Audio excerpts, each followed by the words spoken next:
네, 오늘 장 마감 토대로 시장 분석해 드려야 되겠죠? MTN 김종혜 애널리스트와 함께하겠습니다. 어서 오세요. 네, 안녕하십니까? 네, 양시장 모두 상승 마감했는데요. 하긴 했는데 그렇게 또 시장 분위기가 180도로 뭐 좋아졌다라고 보기는 좀 무리가 있는 것 같아요. 왜 그럴까요? 시장 평가 좀 내려주시죠. 네, 아무래도 오늘 장 초반에 보였던 고점 대비해서는 또 많이 밀려났기 때문에 여전히 시장은 좀 속도 조절을 하고 있는 게 아닌가 이런 생각이 좀 들고요. 좀 긍정적으로 변화되는 부분도 일부 있습니다. 아무래도 이제 선거 관련 모멘텀으로 시장이 정체됐었는데 미국의 선거는 눈앞에 다가와 있거든요. 다음 주 정도니까 그런 불확실성 제거와 관련된 부분들, 수급 쪽에서도 오늘 뭐 종가의 일시적인 변화이기 때문에 좀 더 지켜봐야 되겠습니다만 이 외국인들의 대형주 중심으로 1,000억 가까운 매수를 또 보여주고 있어서 이와 관련된 흐름도 좀 지켜봐야 될 내용이 아닌가. 그래서 저는 뭐 지수 기준보다는 이 환율과 함께 외국인들이 빠르게 돌아서는 모습을 보여야 시장이 안정될 수 있다라는 시각을 여전히 가지고 있기 때문에 외국인들의 수급의 연속성이 무엇보다도 중요하지 않을까 이렇게 좀 보고 있습니다. 예, 앞으로 흐름 지켜봐야 되겠죠. 미국을 얘기 좀 해봐요. 미국 허리케인 때문에 정말 난리도 아닙니다. 인명 피해도 속속들이 전해지고 있고요. 이 천재지변 때문에 뉴욕 증권거래소가 휴장에 들어간 게 124년 만인가 뭐 그렇다고 들었어요. 오늘도 이제 휴장에 들어가는데 상황 좀 어떤 겁니까? 네, 뭐 상황은 그렇게 좋지 않은 것 같습니다. 왜냐하면 속도는 굉장히 느리지만 위력은 굉장히 강력한 것으로 나오고 있고요. 오늘 뭐 이 외국 방송을 저도 항상 출근하기 전에 좀 보고 나오는데 그 방송에서 보면 지금 이제 뉴욕 센트럴이라고 하는 그 새롭게 짓고 있는 그 빌딩을 옆에서 이제 계속 짓는 데 도움을 줬던 크레인이 바람 때문에 쓰러졌더라고요. 와, 그뿐만 아니라 준비된 그림을 보시면 이제 아틀랜틱 시티 같은 경우에는 지금 뭐 집안이 일부 침하되는 등 뭐 바람의 증가라든지 그리고 여러 가지 이제 기상 이변에 의해서 굉장히 좀 충격을 좀 많이 받고 있는 것으로 나오고 있습니다. 예. 근데 이런 기상 이변이 이것으로 끝나는 건 아닐 거다라는 얘기도 많잖아요. 전 세계적으로 좀 날씨가 좀 이상하긴 하잖아요. 네, 그렇습니다. 그래서 저도 이제 SNS를 통해서 외국에 있는 지인분들과 가끔 연락을 하고 있는데 최근에 이제 올라오고 있는 그런 생활 뉴스들을 좀 보면 날씨가 이상하다라는 그런 얘기들이 굉장히 많거든요. 그렇습니다. 그래서 제가 오늘 이제 우리나라에도 이제 이상기후를 관측하는 이상기후 연구소가 있고 그와 관련된 자료들을 좀 찾아봤습니다. 그래서 연초에도 이미 제가 이제 다른 쪽을 통해서 이 원자재 가격 중에서 이제 곡물 가격의 반등 가능성에 대해서 이상기후 때문에 언급드린 적이 있었는데 9월 달에도 지금 그런 현상이 일부 나타나고 있습니다. 그래서 준비된 그림 몇 가지로 살펴볼 필요가 있겠고 제가 보고 있는 샌디 효과의 가장 중요한 것은 일시적으로 이번 한 번으로 끝난다면 별 영향이 없겠지만 만약에 이것이 이제 여러 번 반복되는 상황이라면 투자 심리나 여러 가지 소비지 심리에 영향을 준다라는 거죠. 그래서 그것을 점검하고 싶은 건데요. 준비된 그림을 보시면 지금 9월 말 기준으로 눈덮임 실황이라고 나오는데 이게 무슨 얘기냐면 북극에 이제 여름에 해빙이 되지 않습니까? 눈이 녹았다가 다시 이제 눈이 얼마나 덮여 있는지를 면적으로 나타낸 것인데요. 지금 보시면 2007년 이래로 가장 적게 덮이고 있습니다. 그래서 지금 색깔로 칠해진 게 눈이 덮여 있는 지역이라는 건가요? 네, 근데 이 지역이 상대적으로 굉장히 적고요. 그리고 이제 편차 옆에 나타나고 있는데 이제 과거에 비해서는 상당히 좀 적다라는 거죠. 그래서 전반적인 이제 고온 현상이 북극 중심으로 일부 나타나고 있다라는 것이고요. 또 하나 이제 엘니뇨 감시 구역이 태평양 쪽에서 잡히고 있는데 이 태평양 구역의 엘니뇨 감시 구역의 최근에 이제 온도를 보시면 0.4도 정도 올라가고 있거든요. 그런데 0.4도 이상이 6개월 이상 유지가 되면 이것은 엘니뇨의 발생이다. 이렇게 볼 수가 있는데 현재 지금 이 태평양 일부 구역과 대서양 일부 구역에 전반적인 이 수온이 좀 올라가고 있는 그런 모습이어서 기상이변이 일부 발견이 되고 있습니다. 그래서 보시면 지금 이 푸른색 지역은 상대적으로 예년에 비해서 기온이 낮은 지역들이고요. 붉게 표시되고 있는 지역은 상대적으로 기온이 높은 지역들이거든요. 한눈에 봐도 붉은색이 더 많네요, 훨씬. 예, 그렇습니다. 그래서 이제 북극 지역에선 그것이 형성되고 있고 극동 지역과 함께 아시아 일부, 오세아니아, 아프리카 쪽에서는 상대적으로 좀 기온이 예년보다 낮게 형성되고 있는 것이 보여지고 있는데 이 그림을 잘 기억하셔야 됩니다. 지금 현재 미국도 동서남북을 나눠봤을 때 서쪽과 이제 북쪽이 다른 모습을 보여주고 있는데요.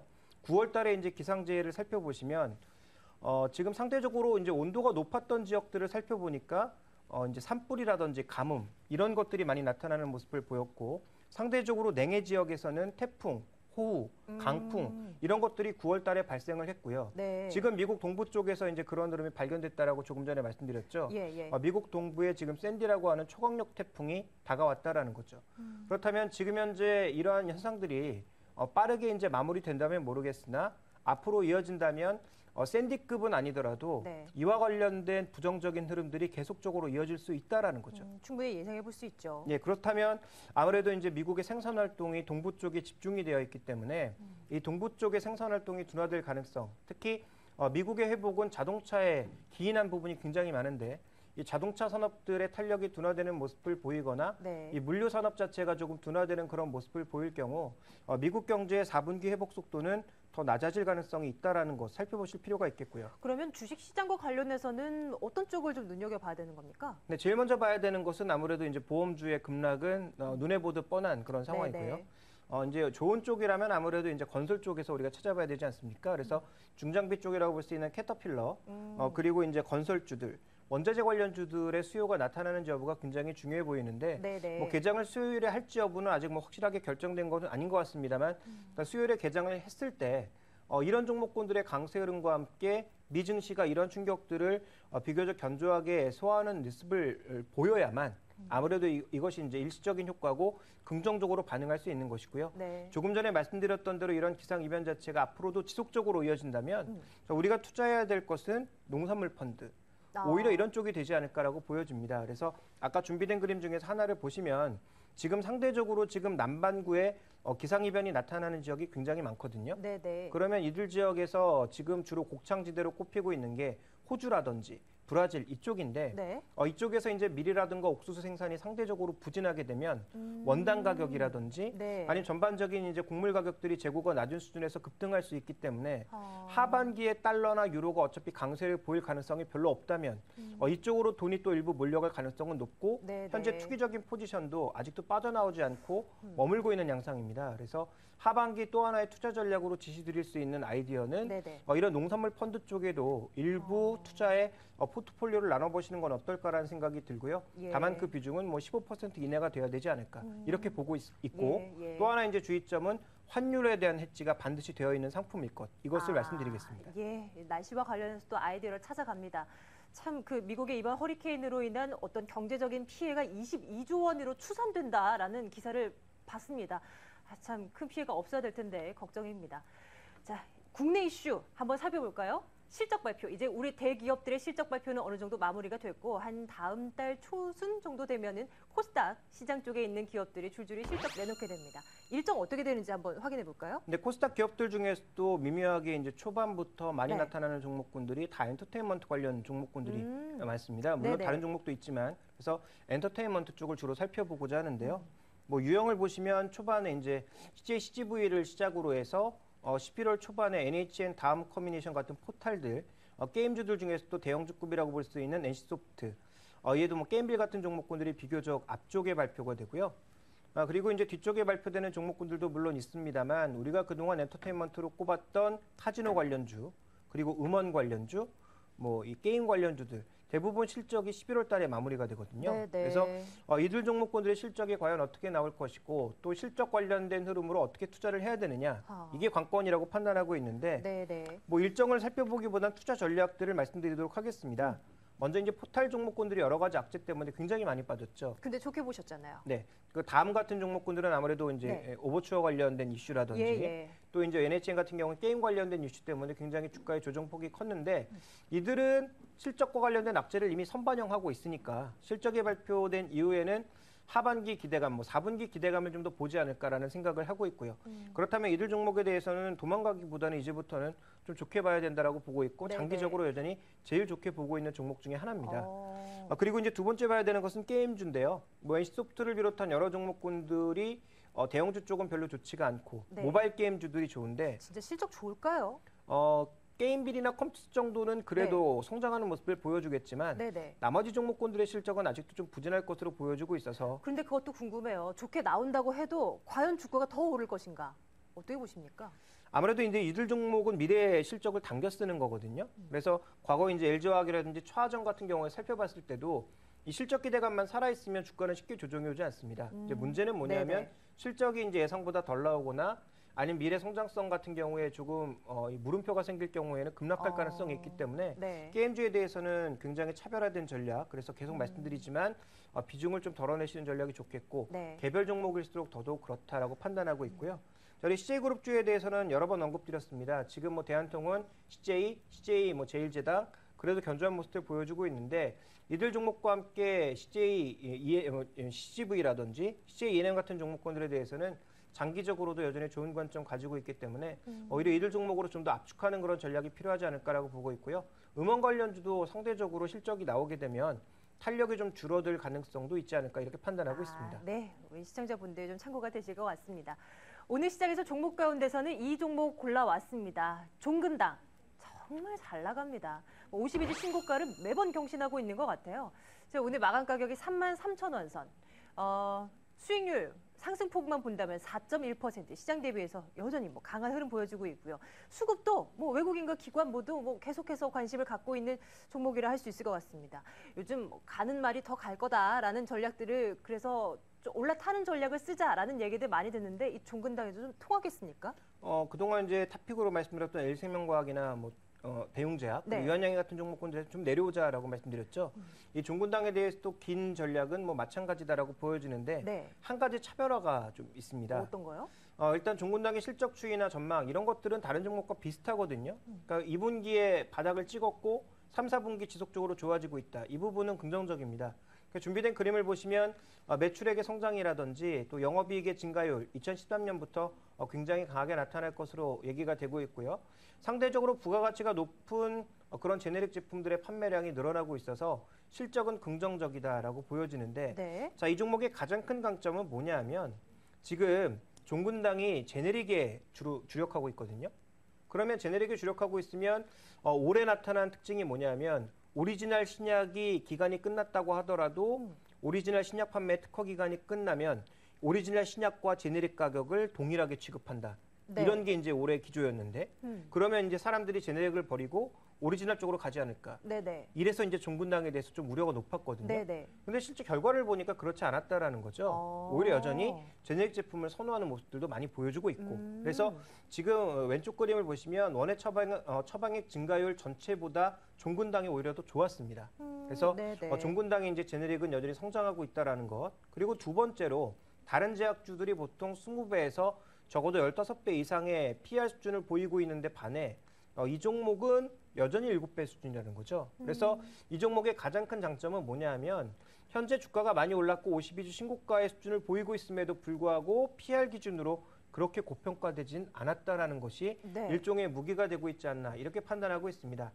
물론 이제 상대적으로 신약 파이프라인이나 이런 것들에 의해서 약해질 수는 있는데요.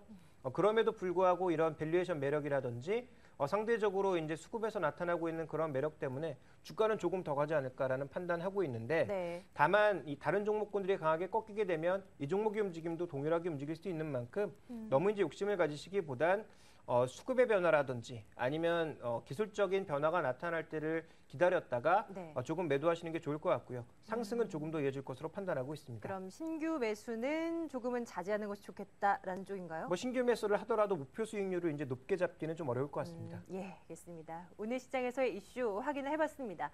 이제 내일을 위한 준비하러 가겠습니다. 글로벌 경제 일정 확인하고 오겠습니다.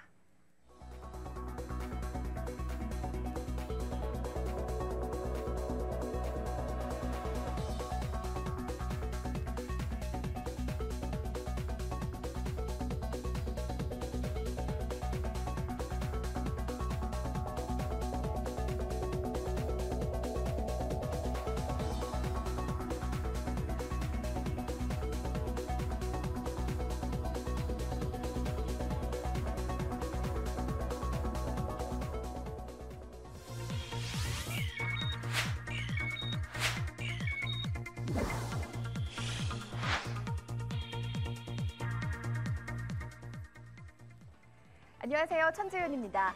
미국 동부 지역을 강타하고 있는 허리케인 샌디로 뉴욕 거래소가 이틀간 휴장을 결정했습니다. 자, 이렇게 천재지변으로 인한 뉴욕 거래소 휴장은 지난 1888년 이후 124년 만에 처음 있는 일인데요. 31일에도 거래를 재개할지 여부 아직 불확실한 상황입니다. 자, 경제지표 발표도 미뤄지고 있는 상황인데요. 컨퍼런스 보드가 집계하는 소비자 기대지수 11월 1일로 발표를 미룬 상황이고요. 금요일에 발표될 실업률도 집계가 어려운 상황이어서 연기 가능성이 나오고 있습니다. 자, 천재지변으로 인한 우려의 목소리가 높아지고 있는 상황인데요. 전문가들은 증시에 미치는 영향이 일시적이라고 선을 긋고 있습니다.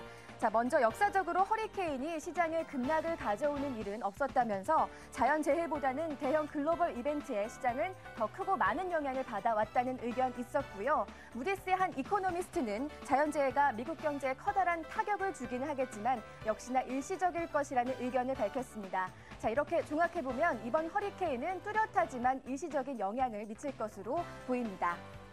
자, 내일은 국내 기업 가운데 신한지주와 S-오일 그리고 삼성화재가 실적을 공개하는데요. 이 가운데 신한지주의 실적 예상치를 살펴보도록 하겠습니다. 4대 금융지주는 잇따라 예상을 하회하는 실적을 내놓고 있습니다. 신한지주 역시 어닝쇼크가 예상되고 있는데요. 자, 일단 가장 먼저 실적을 내놓은 하나금융지주 2,339억 원의 단기 순이익을 기록했었는데 시장 예상을 크게 하회하는 수치였고요. 지난 26일에 실적을 내놨던 KB금융 역시 전분기 대비 25%가 감소한 4,101억 원을 기록한 바 있습니다.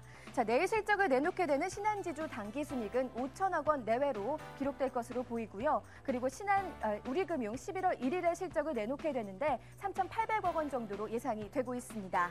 자, 특히 신한지주는 응진그룹 관련 대손 충당금과 자회사 신한카드에 대한 정부 규제로 인해서 부정적인 영향을 줬을 것으로 관측이 되고 있습니다. 지금까지 세계는 그리고 우리는이었습니다.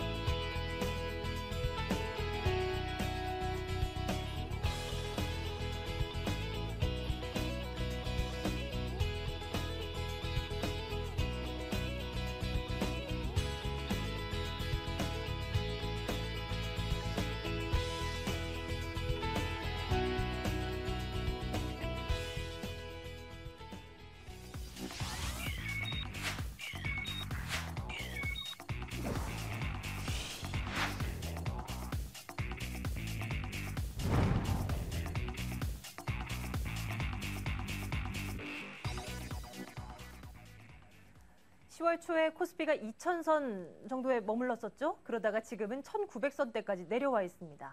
다음 달 돼도 시장 분위기가 완전히 바뀌지는 않을 것이다. 침체된 분위기가 이어질 것이다. 이런 전망들이 많은데 이런 시장 속에서도 가는 종목은 있단 말이죠. 우리는 어떤 종목을 택해야 될까요?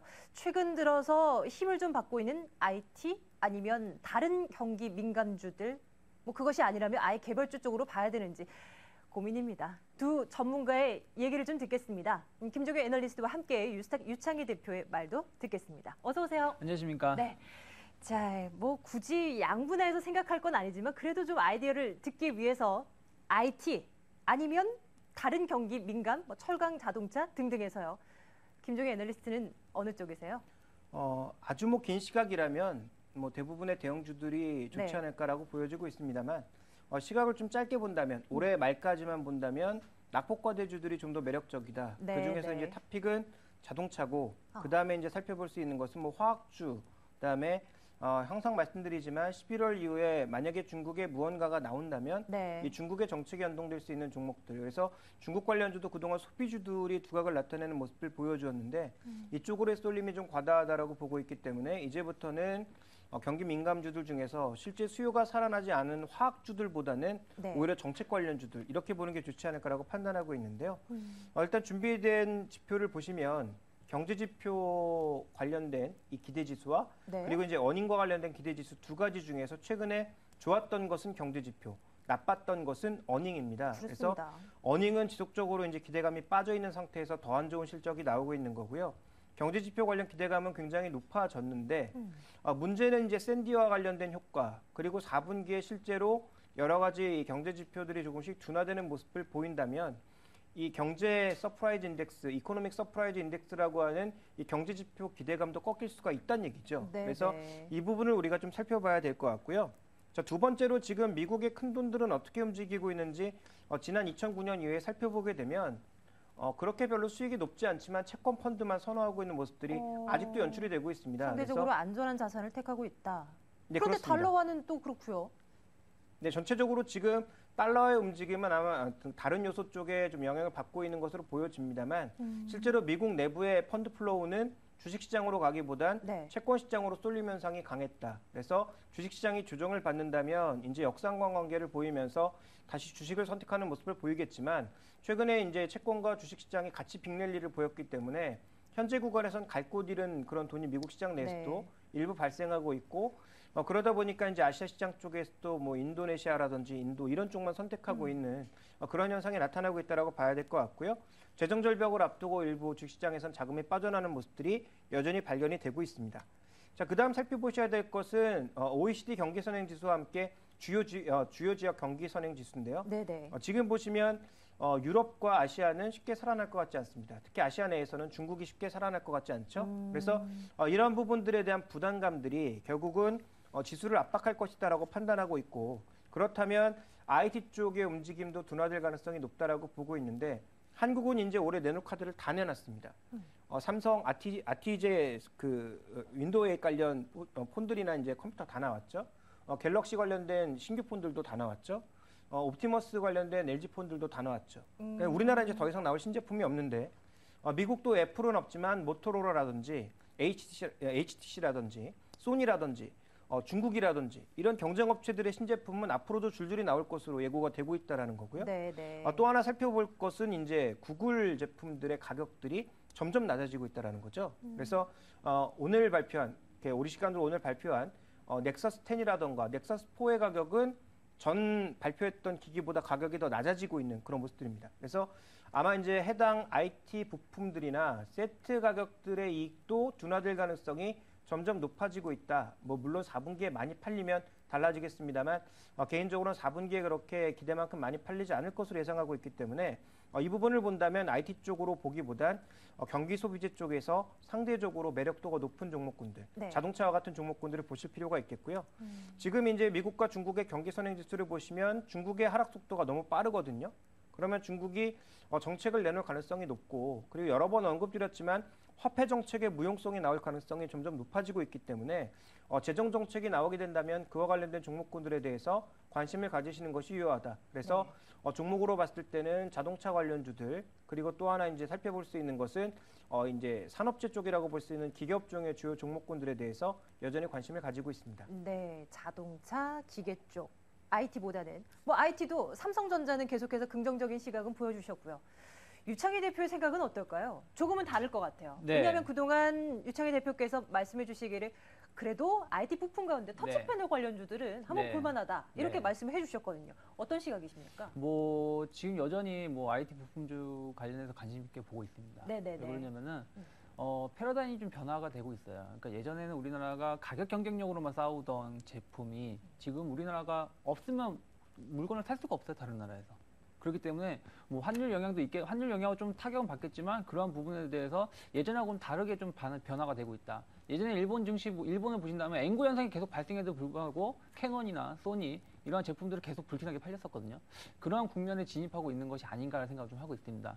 또 하나 이제 IT 부품 관련해서는 뭐 LG 그룹 관련된 걸 좀 관심 있게 보고 있는데요. 왜 그러냐면은 삼성 쪽은 이제 어떻게 보면 독자적인 노선을 좀 구축하고 있거든요. 근데 LG 같은 경우는 뭐 LG뿐이 아니라 뭐 펜텍이라든지 모토로라 다른 기업도 전 세계적으로 공급을 하고 있기 때문에 만약에 IT 부품 쪽을 보신다라면은 LG 관련해서 좀 관심 있게 보셨으면 좋겠고 또 제가 보기에는 일단은 지금 어쨌든 현재 시장에 대안주가 없기 때문에 가던 종목군들이 계속 가고 있다. 그렇다면 아직까지는 고점 주목이 안 나오고 있기 때문에 조금은 더 반사 이익을 노릴 수 있지 않을까 생각을 좀 하고 있습니다. 예. 네네.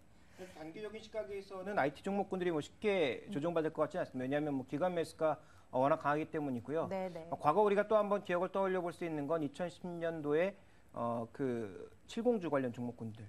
우리가 다시 한번 기억을 되살려 볼 필요가 있거든요. 기관과 투자자문사들이 적극적으로 밀었던 종목군들이 시장의 우려감에도 불구하고 그때는 불꽃처럼 계속 올라갔습니다. 그렇습니다. 물론 지수도 일부 견인을 했고요. 그런 모습을 지금 연출하고 있는 게 아닌가라는 생각이 계속 들고 있습니다. 근데 제가 이 말씀을 드리는 이유는 글로벌 시장에서 관련된 부품주들이 모두 빠지고 있는데 한국의 부품주들이 뭐가 그렇게 특별하길래 이들 종목만 계속 올라갈 수 있는가 이 부분을 제시를 하고 있는 거고요. 그리고 말씀드렸다시피 이제 시간이 지나게 되면 뭐 중국 시장에서 이제 기대감을 굉장히 많이 꾀하고 있지만 중국의 화웨이라고 하는 회사에서 나온 스마트폰의 스펙은 삼성전자를 지금 거의 따라잡고 있습니다. 그리고 더 중요한 건 AP와 같은 핵심 부품을 중국 내에서 스스로 만들고 있다는 거죠. 그래서 이제 과거 이건희 회장도 중국의 화웨이에 대해서는 굉장히 경계의 시각을 높였고요. 그래서 그런 측면에서 놓고 본다면 IT 종목이 지금 당장 조정을 받을 건 아니라고 보여지지만 어쨌든 앞으로 이제 탄력이 좀 둔화될 가능성도 염두에 두어야 되지 않겠는가 그런 관점에서 말씀드리겠습니다. 예, 뭐 다른 말씀을 하신 것 같지만 그래도 긴 방향 놓고 김종희 애널리스트께서는 좀 봐주신 거고요. 또 유창희 대표께서는 단기간 좀 성격에 좀 집중을 해서 말씀해 주신 것 같습니다. 경기 방어주에 대한 시각은 어떠세요? 그러면 그 IT를 제외하고 요즘 또 뭐 잘 나가는 제약이나 음식료나 이런 종목군에 대한 어떤 뭐 긍정적인 면은 뭐가 있을까요? 뭐 여전히 좀 긍정적으로 보고 있어요. 다만 이제 제약 업종은 제가 한 2주 전부터 계속 말씀드렸지만은 조금 고점 중이 나오고 있기 때문에 제약 업종은 조금 벗어나고 좀 지켜보고 나서 다시 대응하려고 하고 있고요. 음식료 같은 경우는 여전히 뭐 CJ 제일제당이라든지 뭐 오뚜기 뭐 이런 종목군들, 뭐 빙그레 같은 경우도 해외 글로벌 업체, 글로벌 수출을 많이 하는 기업들은 여전히 가격적인 메리트는 좀 여전히 있다라고 생각이 들고 있습니다. 그래서 음식료를 관심 있게 보셨으면 좋겠고요. 또 하나 이제 통신주를 또 관심 있게 보셨으면 좋겠는데요. 경기 시장이 빠지니까 통신주를 보자라는 관점이 아니라 패러다임이 좀 변하고도 있다, 이 종목군도. 예전에는 통신비라 그러면은 좀 휴대폰 가격이 다 포함이 돼서 비싸게 인식이 있었는데 지금 이제 휴대폰 가격을 빼고 다르게 보고 있기 때문에 거기에 대해서 정부의 규제가 예전보다 좀 덜 할 가능성이 좀 높습니다. 그렇다면은 통신업종이 앞으로는 좀 좋지 않을까라는 생각을 좀 하고 있고요. 지난번에 오셨을 때 통신주 가운데서 탑픽 꼽아주신 걸로 기억하는데 LG U+ 같은 걸 관심 있게 보셨으면 좋겠다는 말씀드렸는데 여전히 LG U+는 가격적인 메리트가 상당히 있다라고 보고 있습니다. 그래서 뭐 LG U+나 KT 같은 경우도 같이 보셨으면 좋겠고요. 그리고 이제 지금 환율이 떨어지고 있기 때문에 자산 가치주를 같이 보셔야 돼요. 근데 환율이라는 게 지금 이제 뭐 워낙 강세가 이제 들어섰기 때문에 자산 가치를 봐야 되는데 예전처럼 부동산 이쪽이 아니라 현금성 자산. 왜 그러면 현금성 자산이 높다는 얘기는 원화가 강세가 될수록 재평가를 받을 가능성이 높거든요. 달러 대비해서. 그렇다면 이제 뭐 지주사 중에서 뭐 한진이라든지 뭐 CJ, 그러니까 그리고 GS, 그러니까 현금성 자산이 높은 혹은 그 계열사의 지분이 높은 기업들을 좀 관심 있게 보셨으면 좋겠다. 뭐 한진 같은 경우는 시가총액 2,200억 정도밖에 안 되는데 대한항공 지분 가치만 따져도 3,500억 이상이 돼야 돼요. 그렇기 때문에 이러한 종목군들이 최근에 보면 한진이 계속 올라오고 있거든요. 빠지지 않고 이런 것을 좀 반영하고 있는 것이 아닌가라는 생각을 하고 있고요. 또 뭐 여행 관련된 업종이라든지 혹은 뭐 항공 관련된 종목군들도 좀 관심 있게 보신다라면은 좋은 결과가 있지 않을까. 다만 이제 항공주들은 최근에 이번 실적을 발표하고 나서 저는 이제 바닥을 찍을 거라 보고 있는데 약간 탄력성은 예전처럼 뭐 강하게 나오지는 않을 겁니다. 좀 길게 봤을 때 접근을 하자는 말씀이고요. 뭐 단기적으로 보신다라면은 아까 앞에서 말씀드렸던 종목군들을 좀 보면서 매매를 좀 하셨으면 좋겠고요. 또 하나가 이제 유틸리티를 관심 있게 보셔야 되는데 전 개인적으로 유틸리티 쪽에서는 한국전력을 좀 관심 있게 보고 있습니다. 왜냐하면 한전 같은 경우는 뭐 워낙 강세에 대한 효과도 얻을 수 있고요. 원자재 수입에 대한 그 발전 그 가격이 떨어지기 때문에 그러한 부분들. 그리고 이제 우리 한국전력의 그 전기료가 너무 싸다 보니까 외국에서 우리나라에 지점을 내 가지고 사무실을 내는 데가 많아요. 근데 그런 대부분이 IT 관련된, 그러니까 뭐 클라우드 컴퓨터라든지 굳이 그 나라에 없어도 되는 공장이라든지 기업들이 많이 와 있다는 거죠. 대표적인 게 일본 쪽에서 많이 와 있는데 이러한 추세가 조금 더 이어질 가능성이 높습니다. 그렇다면 이러한 부분들이 지금 당장 가시화가 되지 않고 있지만 앞으로는 개선될 가능성이 높다. 그렇기 때문에 한국전력 같은 경우도 보신다면은 최근에 계속해서 뭐 시장보다는 좋은 모습을 띠고 있기 때문에 이러한 종목군들 좀 관심 있게 보신다라면은 시장이 빠지더라도 나름대로는 선방할 수 있는 전략이 될 수 있지 않을까 생각하고 있습니다. 예, 알겠습니다.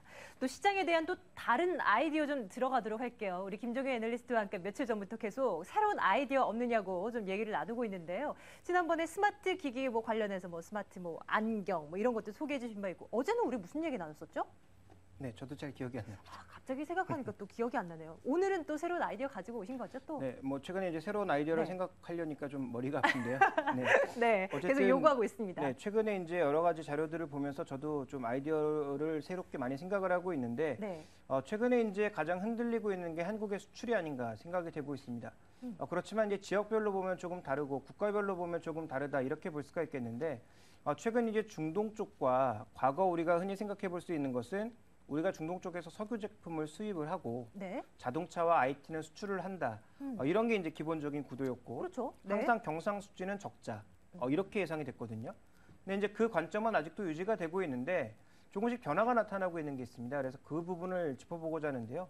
지금 2010년, 2011년, 2012년의 3개년의 흐름을 한국과 사우디의 교역 동향을 보시면 사우디와의 교역이요? 예, 전체적으로 지금 증감률 기준에서 수출이 굉장히 빠른 속도로 늘고 있습니다. 예. 물론 수입도 빠르게 늘고 있고 네. 여전히 경상수지는 적자를 보여주고 있지만 이것은 석유를 수입하는 우리나라 입장에선 어쩔 수 없는 상황이다라고 봐야 될 것 같고요.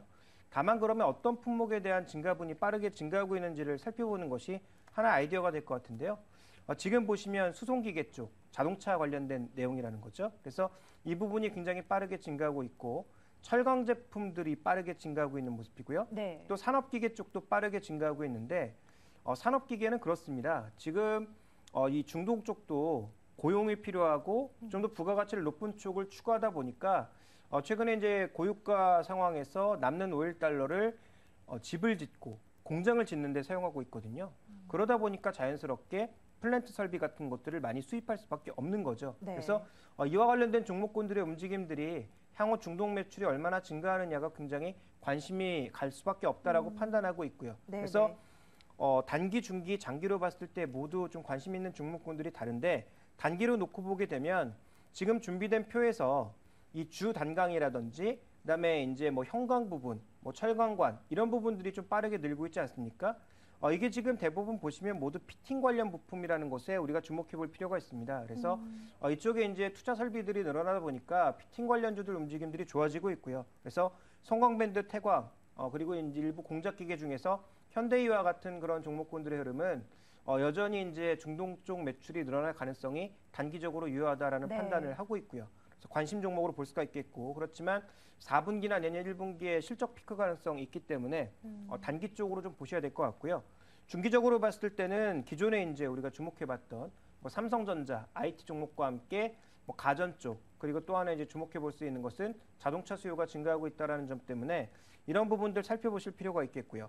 장기로 봤을 때는 조금 의외의 종목이 될 수 있겠습니다만 네. 의료 장비 종목군들을 잘 봐야 됩니다. 오스템 임플란트 진짜 의외인데요. 네, 이게 왜 보셔야 되냐면 최근에 이 컨퍼런스 같은 것을 열거나 아니면 전시회 같은 것들을 열었을 때 실제로 우리나라 업체들이 굉장히 많은 매출을 얻어오고 있거든요.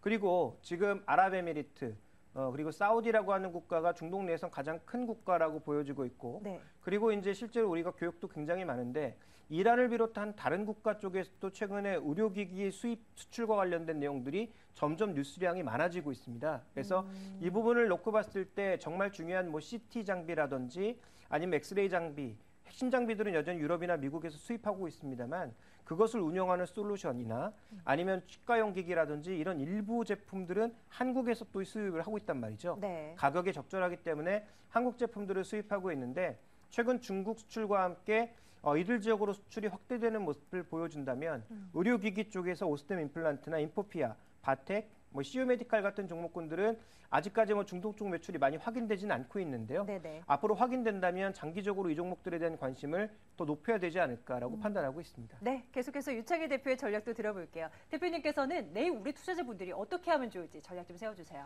일단은 뭐 제 지난주부터 계속 말씀드렸던 현금화를 좀 하자. 그러니까 지난주에는 한 30% 정도 해서 좀 하셨으면 좋겠다 말씀드렸는데 이번 네. 주는 한 50% 정도 더 하면서 늘어났네요. 좀 확인을 했으면 좋겠습니다. 왜 그러냐면 네. 일단 1900이 저는 솔직히 죄송스럽지만 지지가 안 될 거라 보고 있어요. 그래서 자칫 1840선이나 50선까지도 하락할 가능성이 좀 있기 때문에 네네. 그걸 열어놓고 좀 현금화를 하자라고 말씀드리고 싶고요. 일단 지금 미국의 허리케인 이름 그대로 세죠. 샌디 그만큼 센데 이 부분에 대해서 이제 확인해야 될 부분이 좀 있는데요. 이게 이제 오바마가 어떻게 정책을 피느냐에 따라서 다음 주에 있을 대선 영향이 좀 있고요. 또 지금 이제 약 180억 달러에서 200억 달러의 이제 자연재해가 발생한다는데 이걸 과연 구조할 수 있는 자금이 있을 것이냐. 이게 문제가 왜 될 수 있냐면은 자연재해로 시장이 빠지진 않아요. 지금까지도. 그런데 미국 같은 경우는 지금 재정절벽을 앞둔 상황에서 이 자금을 집행을 할 수 있느냐. 뭐 집행을 한다 그래도 재정절벽이 조금 더 일찍 당겨지게 되는 우려감이 또 발생하게 되면 시장에 좀 충격이 발생할 수 있거든요. 그래서 그러한 부분들이 제가 보기에는 이번 주말에 이슈가 좀 될 수도 있지 않을까. 개인적으로 만약에 시나리오를 그리자면은. 네네. 그렇기 때문에 지금 당장 뭐 주식을 가고 있는 종목군들 같은 경우 갖고 있으면 문제는 없지만 신규 저점 매수 관점에서는 여전히 다음 주까지는 좀 관망을 하면서 대응하는 것이 좀 좋은 전략이 아닐까 생각을 좀 하고 있습니다. 네, 자 이렇게 해서 내일을 위한 전략 세워봤습니다. MTN 김종효 애널리스트와 함께 유스텍 유창희 대표 두 분의 말씀 들었습니다. 말씀 잘 들었습니다. 고맙습니다.